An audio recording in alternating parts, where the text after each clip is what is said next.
Hello बच्चों, चलिए प्रश्न को देखते हैं। प्रश्न है हमारे पास, यदि ए बी सी गुणोत्तर श्रेणी में है तो b माइनस ए बटा b minus c plus b plus a बटा बी प्लस सी का हमें मान ज्ञात करना है। प्रश्न के हमारे पास चार विकल्प हैं ए बी सी डी, जिनमें से हमें एक सही विकल्प का चयन करना है। चलिए सर्वप्रथम हम प्रश्न के लिए मुख्य अवधारणा लिखते हैं। मुख्य अवधारणा मुख्य अवधारणा में हम गुणोत्तर श्रेणी के गुणधर्म का अध्ययन करेंगे। मान लीजिए हमारे पास ए बी सी तीन हमारे पास संख्याएं दे रखी हैं जो कि गुणोत्तर श्रेणी में है।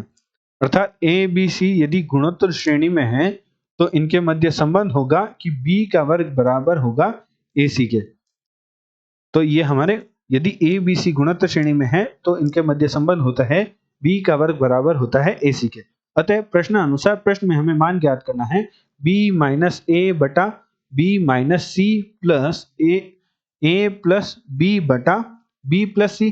तो हम लघुत्तम ले लेते हैं, तो हमारे पास लघुत्तम प्राप्त होगा b माइनस सी गुणा b प्लस सी। तो गुणा हमारे पास हो जाएगी b माइनस ए की गुणा हमारे पास करनी है b प्लस सी के, प्लस a प्लस b की गुणा हमें करनी है b माइनस सी के।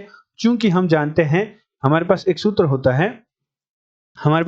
होता है जो कि कुछ इस प्रकार होता है कि x माइनस वाई गुणा x प्लस वाई दे रखा हो तो इसका मान बराबर होता है x का वर्ग माइनस y का वर्ग। तो निम्न सूत्र की सहायता से हम हर को लिख सकते हैं।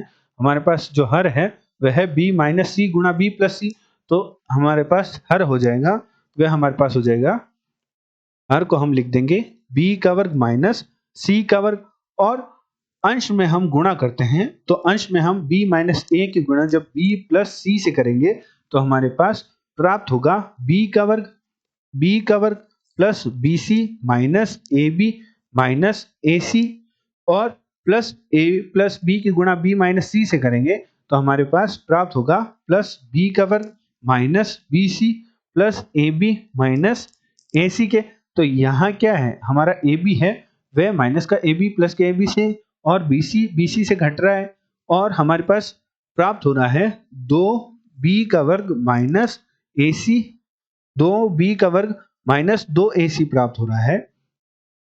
और हमारे पास हर में प्राप्त हो रहा है b का वर्ग माइनस c का वर्ग। तो 2 को हम बाहर निकाल लेते हैं तो b का वर्ग माइनस ac बटा हमारे पास प्राप्त हो रहा है b का वर्ग माइनस c का वर्ग।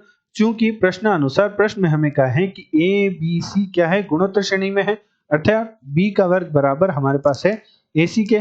तो हम b के वर्ग के जगह हम, जैसा हमने मुख्य उदाहरण में देखा था कि यदि a b c गुणोत्तर श्रेणी में है तो इनके मध्य संबंध होता है b का वर्ग बराबर होता है ac के। तो b के वर्ग की जगह हम ac लिख सकते हैं।